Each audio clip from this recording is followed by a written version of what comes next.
There's something about the Persian Empire which creates a situation that we as Americans can appreciate. But it's difficult for us sometimes to think back, could this have happened in antiquity? But it did. The Persian Empire extended from India to Egypt. I mean, Cyrus the Great ruled over Persia, Babylonia, Syria, everything from Iran to the Mediterranean Sea, and then India as well, at least that part of India which is today Pakistan and Kashmir and so on. His son, Cambyses, then conquered Egypt in 522. So the Persian Empire extends from India to Ethiopia, the southern parts of Egypt. You'll find that expression many times in the book of Esther. Every time it mentions the extent of the empire, or it mentions a decree which was published to all the provinces of the empire from India to Ethiopia. It is also apparent that there were Jewish communities established in the Persian Empire in 127 different urban centers. The word used in the Megillah is medinot, and we use the word medinah today in modern Hebrew as a state. But that's not what it meant then, because according to the Persian documents, there are 30 gubernatorial regions in the empire, called in Persian the Hashdarpani, and in Greek satrapy. The Greek word, the Persian satrap, means the governor, Persian governor of a province. There were 30 provinces in the Persian Empire. The Megillah of Esther says 127, and therefore I say medinot in that document should be understood as urban centers.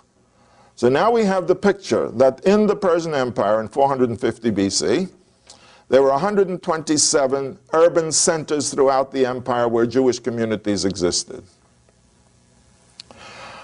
Where did these communities exist? Any place from India, through Persia, Afghanistan, Iran, all the way across to the Greek provinces of the Aegean Sea, and Assyria, Israel, down to Egypt, and to southern Egypt, 1,000 miles south of Cairo, on the island of Elephantine, where the Jews constituted a division of the Persian army. How do we know that? Because the discoveries on the island of Elephantine have revealed a Jewish temple and 450 letters written in Hebrew and Jewish Aramaic, which refer to the events of the time. And these letters refer to the fact that the Jews in Elephantine, which is, by the way, at the place where the Aswan Dam is now, about 1,000 miles south of Cairo, the Jews there served in the garrison of the army of the Persian Empire to preserve that particular area from invasion from the south. Now, why were there so many urban centers? Because, and this we know not only from the Esther book, but we know it from Herodotus, the Greek historian who describes the Persian Empire. The Persian Empire was one political unit, and it was one political unit where people had freedom of movement. You can go wherever you want. No one will stop you. Not only that, as Herodotus explains, the roads throughout the empire were patrolled for safety. The communications in the empire were as excellent and as rapid as possible. They, by the way, had the original Pony Express, which is described by Herodotus in detail, so that royal mail never stopped moving. If they sent a letter from Babylon, to Hamadan, which was the northern capital, that letter in a bag never stopped moving. What stopped was the rider and the horse. So the rider and the horse would take the bags and run from one station to the next, probably 6 or 8 hours. Then the rider and the horse would get off and rest, and the bags would go on to the next horse, and the rider kept moving. So the Pony Express was established by the Persians, and Herodotus very poetically says, and these couriers, neither wind nor rain nor sleet nor gloom of night would hinder these couriers from the completion of their rounds. I mean, that's the beautiful description of the efficient mail, which is, by the way, carved on the New York, and the post office in New York. That quotation from Herodotus. By the way, that Pony Express is mentioned in the book of Esther several times, because every time they issue a decree, they say, V'haratzim yatsu, the runners ran. They took the message, and they started distributing it over the empire. It was a very well-organized empire, and the proof of it is, I don't have to get literal proof, I can just get historical proof. The Persian Empire flourished for 200 years over an area larger than continental United States. I mean, from India to Ethiopia and from the Black Sea to the southern Arabia is well over 4 million square miles, much larger than continental United States, and this flourished for 200 years. With these humane policies, freedom of religion, freedom of language, recognition of everybody's culture, this was policy of the Persians.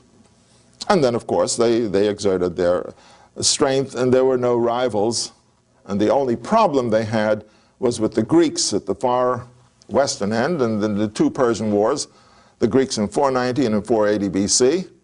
The Greeks won their battles, and they became independent, at least in mainland Greece, although Western Asia Minor still had a large Greek population, which was part of the Persian Empire. But if you look at the map, when the Greeks became independent, it was like, this little piece is cut off. Okay, the rest of the empire is still there. But so, of the 20 or 30 nations in the empire, there seemed to be harmony, and we know that the Jews were always loyal to the Persian emperors, and the Phoenicians, who had the biggest fleet in the world, were loyal allies of the Persians. Namely, they were a part of the Persian Empire, and they were the fleet that fought the Greeks in these two battles. The Greeks happened to defeat them. Now, these 127 urban centers, or 127 locations of Jews all over the Persian Empire, that is a diaspora. The Jews are a nation, and by the way, governed by Jewish law, and therefore they have one legal system which governs the Jewish people, and they are bound together by a cultural unity.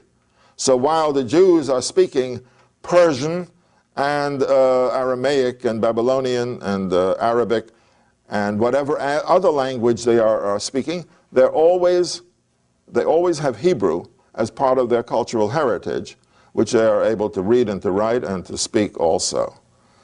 And that is another fascinating feature of Jewish history in general, that from the beginning to the present day, Hebrew has always been a living language. This nonsense that the Hebrew was dead and was revived in the 19th century is not true.